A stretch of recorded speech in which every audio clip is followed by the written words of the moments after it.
Welcome to PS news. ముందుగా headlines చూద్దాం. Jal Jeevan machine పనులపై పవన్ కళ్యాణ్ సమీక్ష. జలాధార ప్రాజెక్టు పురోగతిపై అధికారులతో సమీక్ష. త్రాగునీటి ప్రాజెక్టులు వేగవంతం చేయాలన్న పవన్. జల జీవన్ మిషన్ పనులు త్వరగా పూర్తి చేయాలని వ్యాఖ్య.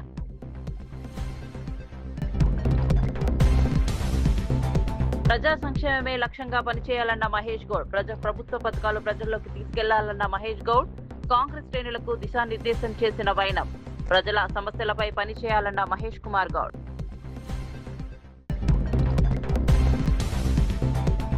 అమరావతి నిర్మాణ పనులను సమీక్షించిన ఏపీ మంత్రులు. అమరావతి పనులు వేగవంతం చేయాలన్న మంత్రులు. ఎమ్మెల్యే క్వార్టర్స్ పురోగతిని పరిశీలించిన వైనం. అమరావతి నిర్మాణాలపై క్షేత్రస్థాయిలో మంత్రుల సమీక్ష.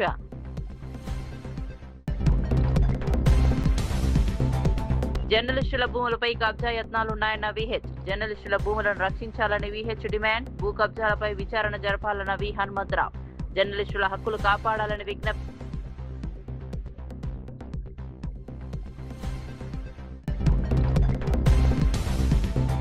నిరుద్యోగి వేణితో మాట్లాడిన కేటీఆర్. అండగా ఉంటామన్న హామీ. వేణు ఆత్మహత్య యత్నంపై స్పందించిన కేటీఆర్. నిరుద్యోగుల సమస్యలపై పోరాటం కొనసాగుతుందన్న కేటీఆర్.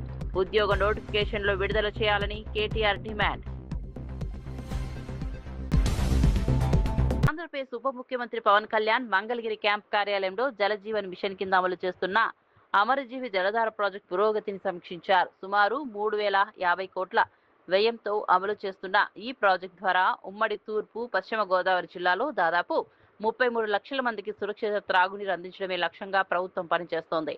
ప్రాజెక్టుకు సంబంధించిన ఇంటేక్ వెల్స్, నీటి శుద్ధి కేంద్రాలు, రిజర్వాయర్లు, పైప్ లైన్ పనుల పురోగతిపై అధికారులు పవన్ కళ్యాణ్ వివరించారు. నిర్ణీత గడువులోగా అన్ని ప్రధాన పనులు పూర్తి చేయాలని, తీర ప్రాంతాల్లో నీటి కొరత ఉన్న ప్రాంతాలకు ప్రాధాన్యత ఇవ్వాలని ఆయన ఆదేశించారు. రాష్ట్ర వ్యాప్తంగా అమలు చేస్తున్న జలజీవన్ మిషన్ పనులను త్వరలో క్షేత్రస్థాయిలో కూడా సమీక్షిస్తామని ఉప ముఖ్యమంత్రి వెల్లడించారు.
ఇక వార్త వివరాల్లోకి వెళ్తే హైదరాబాద్లోని నీలోఫర్ ఆసుపత్రిలో మెయింటెనెన్స్ పారిశుద్ధ్య పరిస్థితులు అత్యంత దారుణంగా ఉన్నాయని ఓ రోగి కుటుంబ సభ్యుడు తీవ్ర ఆవేదన వ్యక్తం చేశారు.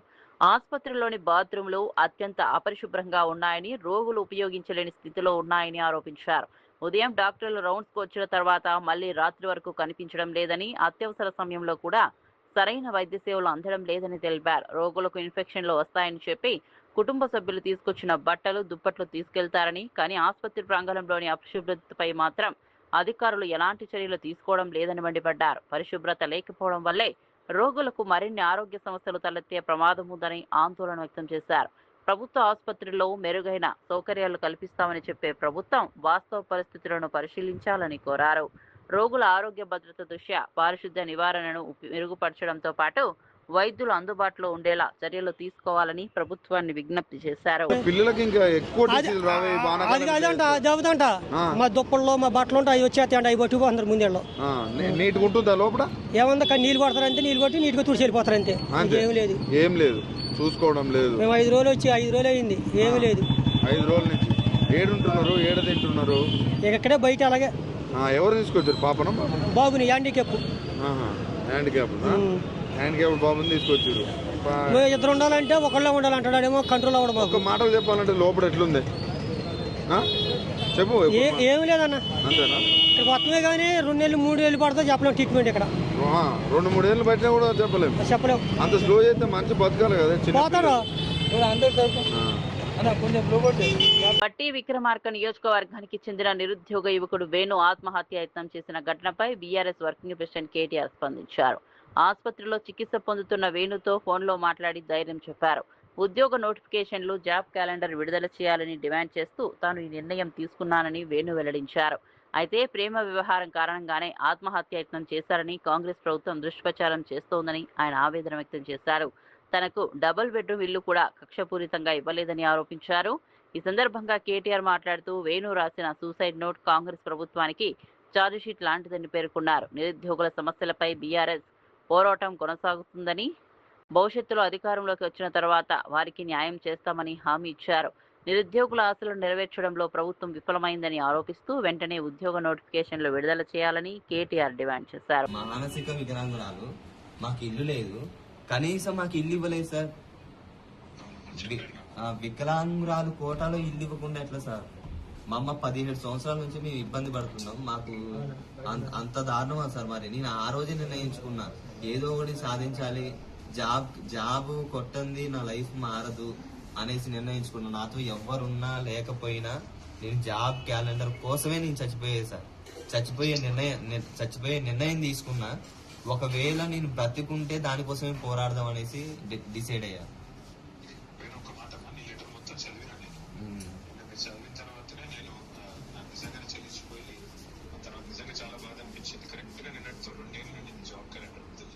అవును సార్, అవును. అందుకే నిన్న ప్రెస్ మీట్ పెట్టి కార్డుగా మా వేణు రాసి సూసైడ్ నోట్ కాదు, ప్రభుత్వం మీద ఛార్జ్ షీట్ అని చెప్పి గట్టిగా మాట్లాడినా. నా రిక్వెస్ట్ అలా ఒకటే, బ్రతుకుని పోరాడాలి కానీ చచ్చిపోయి సాధించేది ఏం లేదు. నేను అదే అనుకున్నా సార్, కానీ ఈ కాంగ్రెస్ వాళ్ళు బ్రతకనియట్లేదు కదా సార్. ఉన్నాం కదా నీకు అంతగా ఉంటుంది. అంటే ఈ రోజు అంటే మీరు మాట్లాడారు సార్. ఇన్ని రోజులు నాకు ఎటువంటి ధైర్యం లేదు, ఎటువంటి అవకాశం లేదు, ఎవరితో మాట్లాడదామన్నా భయం. అసలుకి కాంగ్రెస్ వాళ్ళు పై స్థాయిలో ఉన్న వాళ్ళు ఏమో లేదని సార్, కింది స్థాయిలో ఉన్న నాయకులు వాళ్ళు రెచ్చిపోయే విధానం అసలు ఎంత దారుణంగా ఉంటుందంటే అసలుకి వాళ్ళే కలెక్టర్లు అన్నట్టు ఫీల్ అయిపోతున్నారు. అంటే పరిపాలన వికేంద్రీకరణ అనేది సరిగా లేదు సార్. అసలు ఈ వ్యవస్థలో అసలు వ్యవస్థే సరిగా లేదు సార్. ఎంత దారుణంగా ఉందంటే అసలుకి మేము ఒకసారి డిశ్చార్జ్ అయిన తర్వాత డిశ్చార్జ్ ఇంటికి వెళ్ళిన తర్వాత నేను ఖమ్మం వస్తాను, ఖమ్మంలో కలుసుకుందాం. తప్పకుండా నువ్వు అన్నట్టుగా జాబ్ క్యాలెండర్ కోసం వీళ్ళు ఇచ్చిన హామీలు అమలు చేసి దాన్ని పోరాడే దానిలో మేము మీకంటే వాడు ముందుంటాం, మీ అందరికి అండగా నిలబడతాం. ఆ విషయంలో కన్ఫ్యూజన్ వద్దు. రెండవది, నేను మాట ఇస్తున్నా, నువ్వు నీ నోట్, నీ సూసైడ్ నోట్ ఏదైతుందో దాన్ని ఖచ్చితంగా అది మళ్ళీ అందరికి, తెలంగాణ యూత్ అందరికి లాభం జరిగేదాకా నీ తరఫున మొత్తం పార్టీ, బీఆర్ఎస్ పార్టీ కొట్లాడుతుంది, నీతో పాటు ఉంటుంది.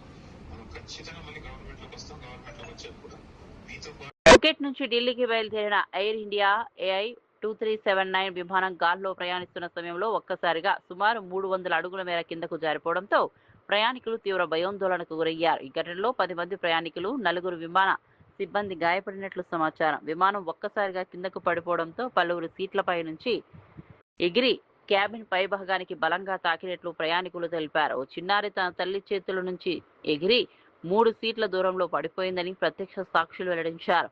క్యాబిన్లో ఒక్కసారిగా అరుపులు, భయాందోళనలు నెలకొన్నాయని చెప్పారు. అనంతరం పైలట్ల పరిస్థితిని అదుపులోకి తీసుకొచ్చి విమానాన్ని సురక్షితంగా గమ్యస్థానానికి చేర్చారు. గాయపడిన వారికి వైద్య సాయం అందించగా ఈ ఘటనకు గల కారణాలపై విమానయాన అధికారులు విచారణ ప్రారంభించారు.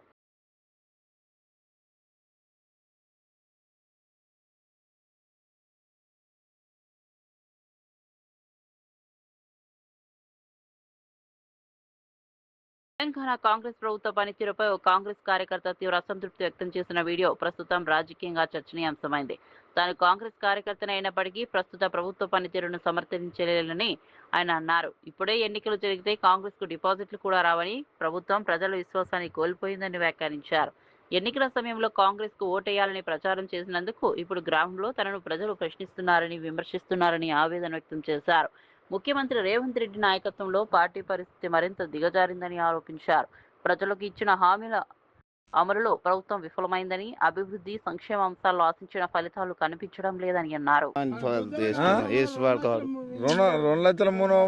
2 లక్షలుగా 2 రూపాయలు ఆయన కొత్త ఏమైనా అమలు చేసిండానే ఏదైనా ఒక పథకం పెట్టిండా వరకు మీకు 6,000 అన్నాడు కదా రైతులకి 7,500 6,000 ఇస్తాను అంటుండే. ఈ గవర్నమెంట్ మళ్ళీ వస్తే రైతులకైతే నరకాలు. ఇప్పుడు ఎలక్షన్ పెట్టాను, ఒక్క డిపాజిట్ కానీ ఒక మొత్తం కూలిపోతుంది. అది ఒక్క డిపాజిట్ కూడా రాదు. మీ కాంగ్రెస్ వాళ్ళు ఇట్లా అంటే కాంగ్రెస్ పార్టీ మరి అట్నే అనిపిస్తుంది. ఆయన చేసే పని అంతే 5 పనులు ఉన్నాయి అనేది. మరి పెద్ద పెద్ద మాటలు మాట్లాడతారు, ఆయన గుద్ద మాట్లాడతారు. వారు చేపెట్టి రైతులు అయితే నరకం చూస్తారు. ఏం రైతు రుణమాఫీ చేయపాయ, రైతు బంధు కరెక్ట్ ఎత్తలేడా? రైతు బంధు ఇస్తాడా? కేసీఆర్ టకా టకా టకా టకా ఒక్క కొడితే మళ్ళీ దేశం మొత్తం 2 రోజుల్లో కంప్లీట్ అయ్యేది. రైతు బంధు క్లోజ్ చేసిండు. రాను క్లోజ్ చేసిండు. బోనస్ లేదు. బోనస్ ఎక్కడ బోనస్ ఇస్తాడు? బోనస్ లేదు. మళ్ళీ ఓట్లే అని అప్పుడు తిరిగినామా ఊళ్ళే? తిరిగినాం, చాలా కష్టం. ఇప్పుడు తిరుగుతారా? చాలా ఓట్లు కాంగ్రెస్ కోటే అని. సరే, అప్పుడు నువ్వు ఓటే అన్న వాళ్ళు ఉంటారు కదా, అరే ఏమరో బాబు ఏంటిది అని అడుగుతలే నేను. చాలా మంది తిడతారు, ఈ ప్రభుత్వం ఏంది ఇది అంత పరిబుద్ధం అంటే ఇది 20 సంవత్సరాల దాకా ఇది తొక్కిపడేసినట్టు. ఇది మళ్ళా లేవ. రాష్ట్రంలో సాగునీటి కొరత కారణంగా రైతులు తీవ్ర ఇబ్బందులు ఎదుర్కొంటున్నారని పలువురు రైతులు ఆవేదన వ్యక్తం చేశారు. కాంగ్రెస్ ప్రభుత్వం అధికారంలోకి వచ్చిన తర్వాత నీటి సమస్య మరింత తీవ్రమైందని ఆరోపించారు. పంటలకు సరిపడా నీరు అందక వ్యవసాయం దెబ్బతింటోందని, ఈసారి పంటలపై ఆశలు కూడా వదులుకున్నామని చెప్పారు.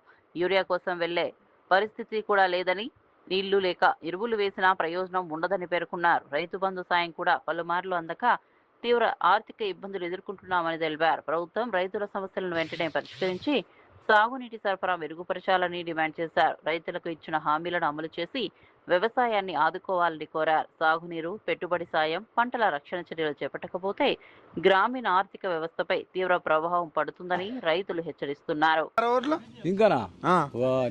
ఇంకా ఓటేసుడు కాదు, వాడిని చూసుడే వద్దు. ఎందుకట్లా? ముఖ్యమంత్రి అంత మాట అంటాను. ముఖ్యమంత్రి సలహా మందికి జనానికి సక్కలేదు. ముఖ్యమంత్రి ఏం చేస్తారు? పసుల కాపరి మంచిగా అయితేనే పసులు మంచిగా ఉంటాయి.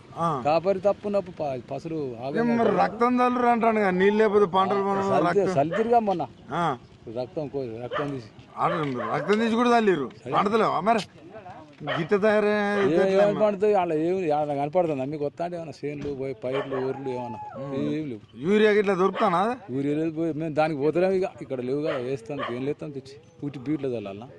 ఓకే, పంటలేవు కాబట్టి యూరియా పోతలేరు, అందుకే లొల్లులు తగ్గినాయి. పోతలేము. ఓకే, అందరూ లొల్లులు అనుకుంటారు కానీ పంటలు లేవు అసలు. అది లేదు. పంట ఏదైనా పైరేసుకునే దానికి వేసేందుకు మందు బత్తాలు అవి తెస్తాం. అది లేనే లేదా, దేనికి ఎత్తాం? గడ్డికి ఎత్తాం. అయితే చుట్టి బీట్లో స్టేజ్ల మీద రైతుల హైదరాబాద్ లోని గాంధీ భవన్ లో టీపీసీసీ అధ్యక్షుడు మహేష్ కుమార్ గౌడ్ మీడియా సమావేశం నిర్వహించారు.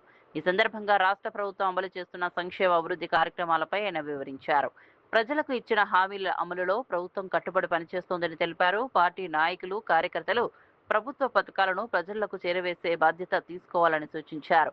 గ్రామ స్థాయి నుంచి రాష్ట్ర స్థాయి వరకు ప్రజల సమస్యలను తెలుసుకుని వాటి పరిష్కారానికి కృషి చేయాలని పిలుపునిచ్చారు. కాంగ్రెస్ పార్టీ ప్రజా సంక్షేమమే ధ్యేయంగా ముందుకు సాగుతోందని పేర్కొన్నారు. ప్రభుత్వంపై వస్తున్న విమర్శలను ప్రజల ముందే తిప్పికొట్టాలని పార్టీ శ్రేణులు సమన్వయంతో పనిచేయాలని సూచించారు.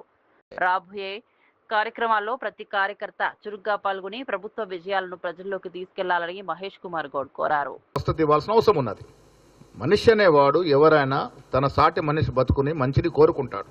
కానీ వీళ్ళకి ఏమేమి అధికారం 10 ఏళ్ళు అనుభవించి ఇష్టారాజ్యంగా ఈ రాష్ట్రాన్ని నడిపి మరి అధికారం దిగిపోయిన తర్వాత మళ్ళీ అధికారం రావాలనే ఆకాంక్ష, ఆ దాహం, ఇవన్నీ కూడా ఇలాంటి కార్యక్రమాలకి తావిస్తూ ఉంది.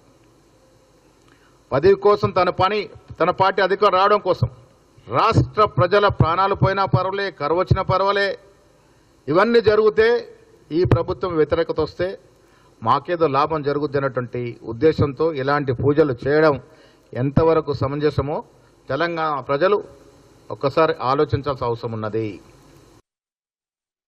జర్నలిస్టులకు గతంలో కేటాయించిన భూములను కొందరు భూ కబ్జాదారులు ఆక్రమించేందుకు ప్రయత్నిస్తున్నారని ప్రభుత్వ సలహాదారు హనుమంతరావు ఆరోపించారు. గాంధీ భవన్లో నిర్వహించిన మీడియా సమావేశంలో ఆయన మాట్లాడుతూ 1994లో జర్నలిస్టుల కోసం 60 ఎకరాల భూమి కేటాయించారని గుర్తు చేశారు. ప్రస్తుతం నకిలీ సర్వే నెంబర్లతో నోటీసులు జారీ చేస్తూ భూములను కబ్జా చేసేందుకు కుట్ర జరుగుతోందని మండిపడ్డారు. ఈ వ్యవహారంపై ప్రభుత్వం అప్రమత్తంగా ఉండాలని సూచించారు. హైడ్రా భూ ఆక్రమణలను అరికట్టడంలో సమర్థంగా పనిచేస్తోందని ప్రశంసించారు. జర్నలిస్టుల హక్కులను పరిరక్షించేందుకు ప్రభుత్వం కఠిన చర్యలు తీసుకోవాలని, కేటాయించిన భూములను రక్షించాలని డిమాండ్ చేశారు. ఈ అంశం పూర్తిస్థాయి విచారణ జరిపి బాధ్యులపై చర్యలు తీసుకోవాలని కోరారు. సర్వే నంబర్ 80లోని తనదేనని పేర్కొంటూ రాజు అనే వ్యక్తి 41 మంది జర్నలిస్టులకు నోటీస్ జారీ చేశారు. కానీ జర్నలిస్టు కేటాయించిన సర్వే నంబర్ ఎంత తెలుసా? 74. ఇక దీంతో మీరు అర్థం చేసుకోండి సర్వే నంబర్లు ఎట్లయితున్నది. ఒక ఆధారంగా చూపిస్తాను నేను, ఎందుకంటే కలెక్టర్ గారు రాసినది చూస్తే fake survey number 28/3 created by Reddy, Rajagopal Reddy and others. అంటే అందులో ఏ పేరు నర్సయ్య. అంటే ఇది ఎట్లా నడుస్తుందంటే భూ కబ్జాదారులు, ఎందుకంటే ఎప్పుడైతే మా ముఖ్యమంత్రి గారు రావడంతో నేను మొదలు కూడా అనుకునే ఇది ఐడియా ఏంద్ర బాబు, మున్సిపల్ కార్పొరేషన్ ఉన్నాను, కానీ ఆయనకు ఒక మంచి ఆలోచన వచ్చింది. ఆయన ఏది అసెంబ్లీలో అదేవిధంగా పార్లమెంట్ మెంబర్గా ఉన్నప్పుడు ఒక ఆలోచన చేశాడు. ఇది మున్సిపల్ కార్పొరేషన్ కాదు, హైడా అనేది పెట్టితే దీనివల్ల భూములు కాపాడాలనే ఆలోచనతో హైడా ఏర్పరిచి రంగనాథ్ గారిని కమిషనర్గా ఇవ్వడం జరిగింది, ఒక పోలీస్ ఆఫీసర్. అందులో భాగంగానే నా సొంత ఊరైనటువంటి అంబర్పేటలో 30 ఏళ్ళ నుంచి కొట్లాడుతున్న 35 ఏళ్ళ నుంచి అది పేరే బతుకమ్మ కుంట. ఆ బతుకమ్మ కుంటలో కొందరు కబ్జాదారులు చేసి నాకు కూడా ఆఫర్ ఇచ్చింది. ఆ రోజులలో 3 కోట్లు ఇస్తాం, 4 కోట్లు ఇస్తాం, 600 గజాలు కూడా ఇస్తామంటే నేను ఒప్పుకోలేదు. మా అక్కలు మా చెల్లెళ్ళు బతుకమ్మ ఆడేది, నేను కూడా చిన్నప్పుడు కొట్టేది కనుక ఇది బతుకమ్మ కుంట, దీనికి నేను ఎక్కడ కాంప్రమైజ్ కాదు. దాంట్లో భాగమే ఇవాళ ఏది ఉప్పల్ పోతుంటే రామంతపూర్ దగ్గర పెద్ద చెరువు కూడా ఆ రోజులలో కబ్జా చేయాలని కొందరు వచ్చింది. ఏమిరా ఎందుకు కబ్జా చేయాలి మీరు అంటే, లేదు సార్ అందరు కట్టుకుంటూ మేము కూడా కట్టుకుంటూ ఏది జాయింట్ కలెక్టర్కి చెప్పు, ఆర్డీఓకి చెప్పంటే నేను చెప్పను బాబు, ఇది తప్పు. నేను బతుకమ్మ కుంటను కాపాడినప్పుడు పెద్ద చెరువు కూడా కాపాలంటే దానికి కూడా మా ముఖ్యమంత్రి గారు 20 కోట్లు. న్యూఢిల్లీలోని పార్లమెంట్ సముదాయంలోని మకర్ ద్వార్ వద్ద సమాజ్వాదీ పార్టీ ఎంపీలు నిరసన చేపట్టారు. పార్టీ అధినేత అఖిలేష్ యాదవ్ నేతృత్వంలో జరిగిన ఈ ఆందోళనలో రామ మందిర విరాళాల వ్యవహారంలో అక్రమాలు జరిగాయని ఆరోపించారు. ప్లక్లారులు ప్రదర్శిస్తూ కేంద్ర ప్రభుత్వానికి వ్యతిరేకంగా నినాదాలు చేశారు. ఈ అంశంపై సమగ్ర విచారణ జరిపి నిజ నిజాలు ప్రజలకు వెల్లడించాలని డిమాండ్ చేశారు. ప్రజల విశ్వాసంతోనే సమర్థించిన విరాళాల వినియోగంతో పారదర్శకత ఉండాలని పేర్కొన్నారు. కేంద్ర ప్రభుత్వం ఈ ఆరోపణలు నిరాధారమని ఖండిస్తుండగా ప్రతిపక్షం మాత్రం పూర్తి వివరాలు బయటపెట్టాలని పట్టుబడుతోంది. ఈ నిరసనతో పార్లమెంట్ పరిసరాల్లో కొంతసేపు ఉద్రిక్త పరిస్థితులు నెలకొన్నాయి.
बाकायदा प्रोटेस्ट कर रहा है और पोस्टर्स लगाए गए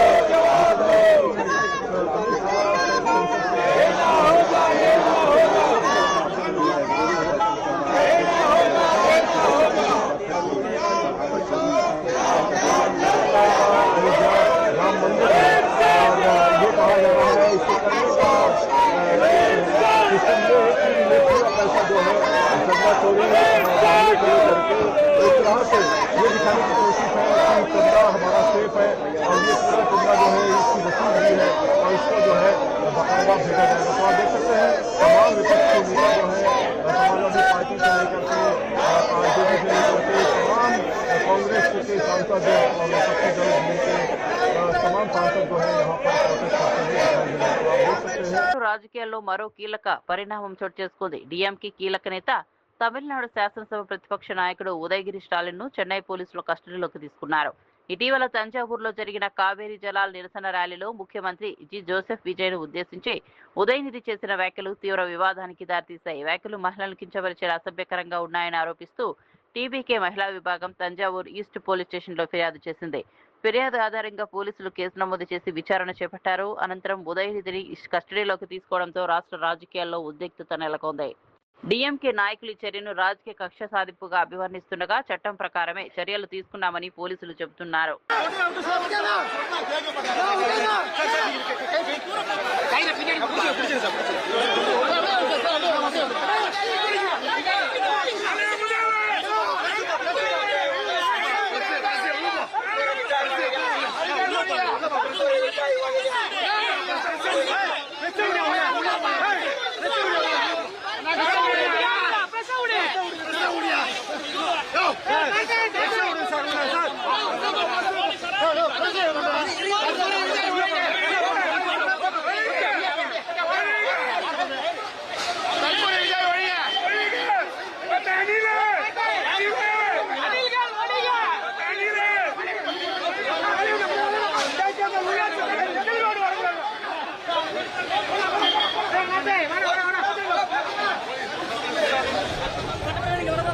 சரி அங்க வந்து கேட்டா மட்டும் பதில் சொல்ல போறாங்களா?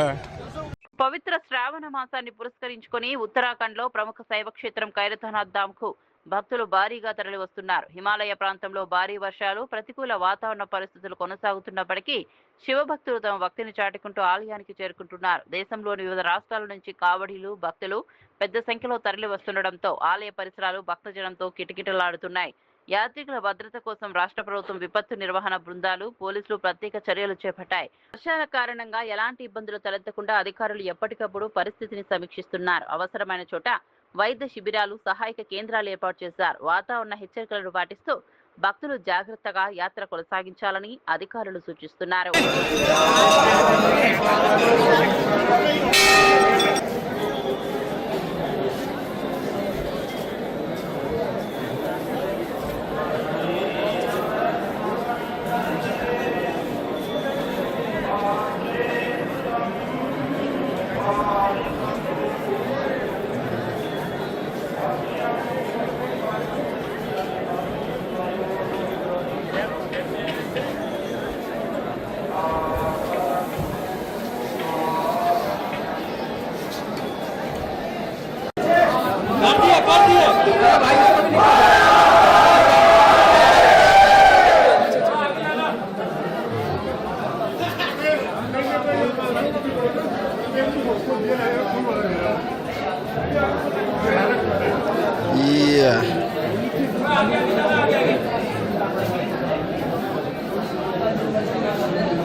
ఆంధ్రప్రదేశ్ రాజకీయాల్లో మరోసారి ఉద్రిక్త పరిస్థితులు నెలకొన్నాయి. మాజీ ముఖ్యమంత్రి వైఎస్ జగన్మోహన్ రెడ్డి నివాసం ఎదుట బోరుగుడ్డ అనిల్ నిరసన చేపట్టడం చర్చనీయాంశమైంది. నిరసన సమాచారం అందుకున్న పోలీసులు అక్కడికి చేరుకుని భద్రతను కట్టుదిట్టం చేశారు. వైసీపీ కార్యకర్తలు, స్థానికులు కూడా పెద్ద సంఖ్యలో అక్కడికి రావడంతో ఉద్రిక్త వాతావరణం ఏర్పడింది. బోరుగుడ్డ అనిల్ తన నిరసనకు గల కారణాలను వెల్లడించగా పోలీసులు పరిస్థితిని అదుపులోకి తీసుకొచ్చేందుకు చర్యలు చేపట్టారు. ఎలాంటి అవాంఛనీయ ఘటనలు జరగకుండా భద్రతా ఏర్పాట్లు చేశారు. ఈ ఘటనపై రాజకీయ పార్టీల మధ్య పరస్పర విమర్శలు కొనసాగుతున్నాయి. బోరుగుడ్డ అనిల్ నిరసన వెనుక ఉన్న కారణాలపై రాజకీయ వర్గాల్లో చర్చ సాగుతోంది. ఘటనకు సంబంధించిన పూర్తి వివరాలు తెలుసుకునేందుకు పోలీసులు విచారణ కొనసాగిస్తున్నారు. చూశాడు కూర్చోమ్మా 2 నిమిషాలు అన్నాడు. గంట అయింది, 2 గంటలైంది, 3 గంటలైంది, 3:30 గంటలైంది. 3:30 గంటలకు బయటకు వచ్చిండు ఆయన రూమ్ లోంచి. ఆయన పక్కనే వాష్రూమ్ ఉంటుంది. వాష్రూమ్ లోకి పోయి వస్తా అంటే కనపడదాము చాలా లేట్ అయింది. అన్నం కూడా తినలేదు. నా పొద్దుకి అన్నం తినడానికి కింద పోతే అన్నం అయిపోయింది. నేను అడిగిన పార్టీ కార్యకర్తలు వచ్చిన వాళ్ళకి భోజనాలు పెట్టారు కదా, చేయరా మరి భోజనం పెట్టాగని అడిగినా. నా బాధ్యతగా అడిగినా. నా పార్టీ ఆఫీస్ అంటే నా ఇల్లు ఇది, నా ఇల్లే అది. నేను అడిగితే లేదన్నారు. సరే పోయి కూర్చొని ఆయన వచ్చాడు. అన్న అని విష్ చేద్దామని పోయినా. పోతే ఎదురుగా వచ్చి ఎవరు నువ్వు అన్నాడు. ఎవరబ్బా నువ్వు ఎవరు అన్నాడు. నేను ఇడికన్నా మైండ్ పోయిందేమో అనుకున్నా, ఇడికన్నా మైండ్ ఏమైనా దొబ్బిందేమో అనుకున్నా. నేను అన్నా నేనే నా బోర్గాడ్ అనిల్ అన్నా అంటే లేదు గుర్తుపట్టలేదులే. అందరూ వచ్చి ఎమ్మ తమ్ముడు బాగున్నావు అని చెప్పి అన్న అందరూ పరామర్శించి పోతున్నారు. నువ్వు గుర్తుపట్టలే నన్ను. నువ్వు రమ్మంటేనే కదా నేను పార్టీ ఆఫీస్కి వచ్చింది. నువ్వు ఎవరిని అడుగుండి పెడతా అంటేనే వచ్చింది. నేను వచ్చా. మళ్ళీ 40 నిమిషాలు కూర్చోబెట్టాడు. 4:30 గంటలు కూర్చున్నా. కూర్చున్నాక లోపలికి పిలిచిండు. ఎవరిని రానియొద్దన్నాడు. పోయినాం, లోపలికి పోయినాం, కూర్చోబెట్టినాం. ఎందుకు వచ్చినావు అమ్మా అన్నాడు. పార్టీ హౌస్లో నీకేం పని అన్నాడు. పార్టీ హౌస్కు నువ్వు 20 నుంచి రావద్దని చెప్పిండు. అడ్వకేట్స్ కూడా నీకు పెట్టలేమని చెప్పిండు. టీజీఎండీసీ నయా రికార్డ్ అనుదీప్ దురిశెట్టి నాయకత్వంలో 100 కోట్ల మైలురాయి. తెలంగాణ రాష్ట్ర మినరల్ డెవలప్మెంట్ కార్పొరేషన్ అసాధారణ విజయంతో చరిత్ర సృష్టించింది. కేవలం 1 జూలై నెలలోనే 100 కోట్ల ఆదాయ మార్కును దాటి సరికొత్త రికార్డును నమోదు చేసింది. జల జీవన్ మిషన్ పనులపై పవన్ కళ్యాణ్ సమీక్ష. జలాధార ప్రాజెక్టు పురోగతిపై అధికారులతో సమీక్ష. త్రాగునీటి ప్రాజెక్టులు వేగవంతం చేయాలన్న పవన్. జల జీవన్ మిషన్ పనులు త్వరగా పూర్తి చేయాలని వ్యాఖ్య.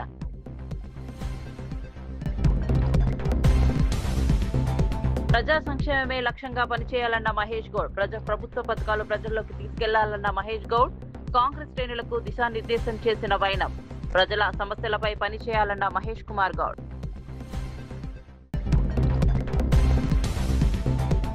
అమరావతి నిర్మాణ పనులను సమీక్షించిన ఏపీ మంత్రులు. అమరావతి పనులు వేగవంతం చేయాలన్న మంత్రులు.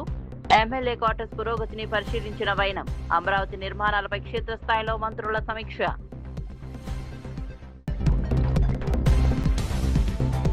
జర్నలిస్టుల భూములపై కబ్జా యత్నాలున్నాయన్న విహెచ్. జర్నలిస్టుల భూములను రక్షించాలని విహెచ్ డిమాండ్. భూ కబ్జాలపై విచారణ జరపాలన్న వి హనుమంతరావు. జర్నలిస్టుల హక్కులు కాపాడాలని విజ్ఞప్తి.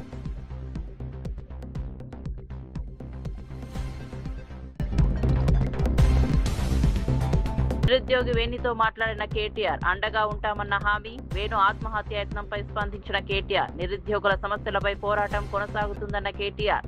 ఉద్యోగ నోటిఫికేషన్లు విడుదల చేయాలని కేటీఆర్ డిమాండ్.